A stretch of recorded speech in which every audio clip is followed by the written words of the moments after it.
सोचिए जरा, अगर आज के जमाने में कोई कंपनी, मान लीजिए एप्पल या अमेज़न, अपनी सेना बनाकर किसी देश पर कब्जा कर ले। सुनने में कितना अजीब लगता है ना? बिल्कुल फिल्मी सा। लेकिन इतिहास में ये असल में हो चुका है। आज हम इसी कहानी को समझने वाले हैं कि कैसे एक ब्रिटिश ट्रेडिंग कंपनी ने पूरे भारत को जीत लिया। ये कहानी है मुनाफे की लड़ाई के एक साम्राज्य की जंग में बदलने की। तो चलिए जरा पीछे चलते हैं 17वीं सदी की शुरुआत में। अगर उस वक्त भारत का नक्शा देखें तो यूरोपीय ताकतें कहाँ थी? बस यहाँ समुद्र के किनारे कुछ छोटी छोटी ट्रेडिंग पोस्ट्स।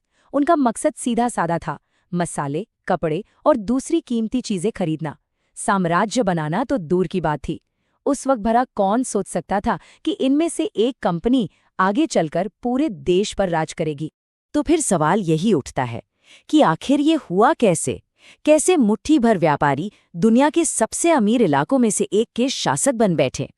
ये जो बदलाव है ना, ये वाकई हैरान करने वाला है।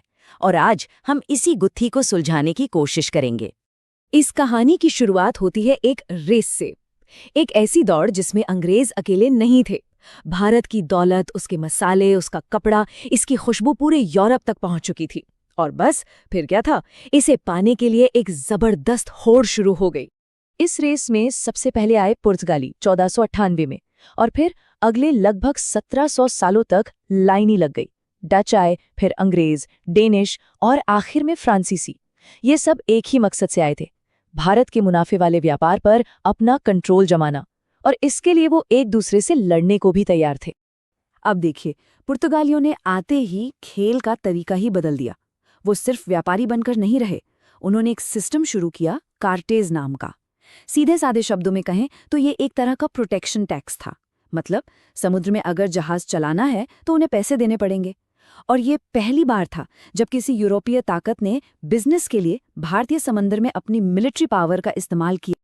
तो जैसे जैसे ये रेस आगे बढ़ी, छोटे मोटे खिलाड़ी बाहर होते गए और आखिर में मैदान में सिर्फ दो बड़े प्लेयर्स बचे। एक तरफ ब्रिटिश ईस्ट इंडिया कंपनी और दूसरी तरफ फ्रेंच ईस्ट इंडिया कंपनी। और ये कोई मामूली मुकाबला नहीं था, ये एक कॉरपोरेट जंग थी जिस पर भारत का भविष्य टिका था। अब इन दोनों कंपनियों में जमीन आसमान का फर्क था, और यही फर्क आगे चलकर हार जीत की वजह बना। ब्रिटिश कंपनी, सोचिए, एक प्राइवेट बिजनेस की तरह थी, तेजी से फैसले लेना, सिर्फ और सिर्फ मुनाफे पर ध्यान। वहीं फ्रांसीसी कंपनी सरकारी थी, तो वहां फैसले धीरे होते थे और व्यापार से ज्यादा देश की शान की फिक्र थी। ऊपर से अंग्रेजों की नेवी बेहतर थी और पैसा भी ज्यादा था। बस इसी ने उन्हें एक बहुत बड़ी बढ़त दे दी। और देखिए, हर बड़ी लड़ाई के दो बड़े चेहरे होते हैं, है ना? यहां भी थे। फ्रांस की तरफ से थे बहुत ही चालाक रणनीतिकार जोसेफ फ्रांसवा डुप्लेक्स, और ब्रिटेन की तरफ से उतने ही दिलेर और बेरहम रॉबर्ट क्लाइव। इन दोनों की जो टक्कर थी ना, वही इस पूरी कॉर्पोरेट जंग का चेहरा बन गई।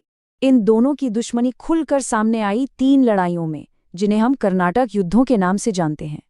पहला युद्ध तो खैर बराबरी पर छूटा, लेकिन दूसरे और खासकर तीसरे युद्ध में अंग्रेजों ने दिखा दिया कि असली ताकत कौन है।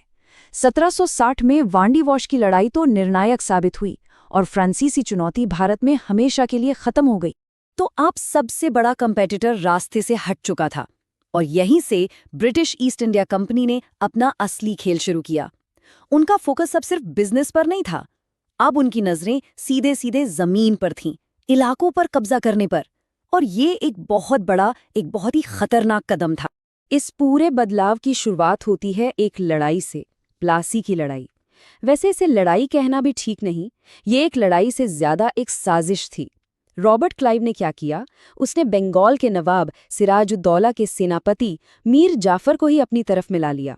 नतीजा, अंग्रेजों को मिली एक बेहद आसान जीत।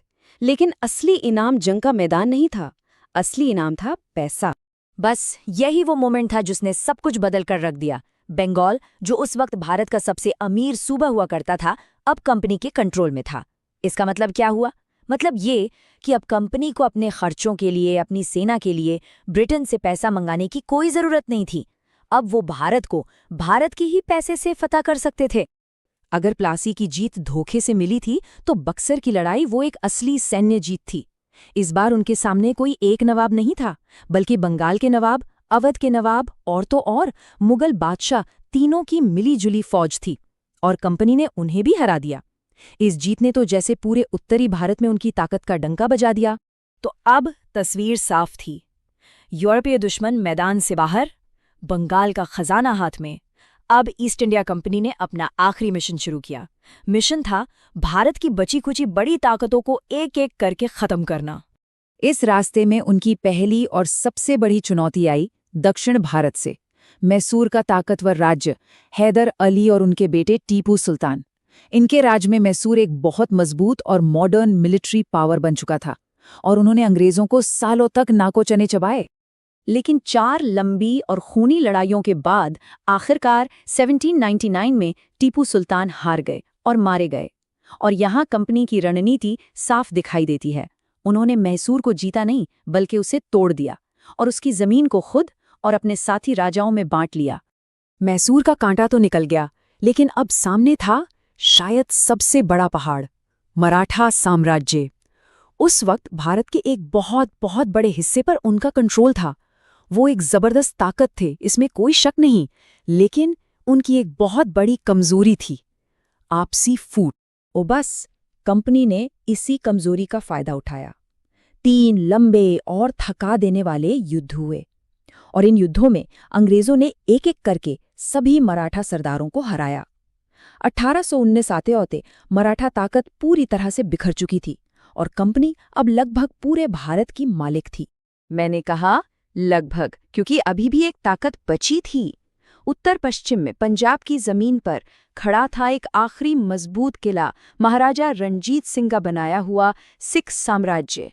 लेकिन महाराजा रणजीत सिंह के जाने के बाद सिख साम्राज्य में भी वही हुआ, आपसी झगड़े शुरू हो गए। अंग्रेज तो बस इसी मौके की तलाश में थे। 2 और भयानक युद्ध हुए और 1849 में पंजाब भी उनके कब्जे में आ गया। और इसी के साथ एक ट्रेडिंग कंपनी की भारत को जीतने की कहानी पूरी हो गई। तो अब फिर से वही सवाल, आखिर ये सब हुआ कैसे? एक प्राइवेट कंपनी ने ये नामुमकिन सा काम कर कैसे दिखाया? चलिए अब उन वजहों को समझते हैं जिन्होंने उनकी इस जीत को मुमकिन बनाया। देखिए, इस जीत के पीछे कोई एक वजह नहीं थी, ये कई चीजों का नतीजा था। एक तरफ थी उनकी प्राइवेट कंपनी वाली फुर्ती, दूसरी तरफ थी उनकी जबरदस्त नेवी, फिर आया बंगाल का बेहिसाब पैसा, क्लाइव जैसे बेरहम लीडर, और इन सबसे ऊपर भारतीय राजाओं की आपसी फूट का फायदा उठाने की उनकी काबिलियत। और हाँ, एक बात और समझना बहुत जरूरी है, ये सब कुछ रातों रात नहीं हुआ। सूरत में अपनी पहली फैक्ट्री लगाने से लेकर पंजाब को जीतने तक इस पूरे कॉर्पोरेट टेकओवर में उन्हें लगभग 200 साल लग गए। ये एक बहुत धीमी, सोची समझी और लगातार चली हुई एक प्रक्रिया थी। तो आखिर में ये पूरी कहानी हमें एक बहुत बड़े सवाल के सामने लाकर खड़ा कर देती है। सवाल यह है कि जब बिजनेस करने का लालच, यानी कि कमर्शियल एम्बिशन, हद से ज्यादा बढ़ जाए, जब उसकी कोई सीमा ही न रहे, तो क्या होता है?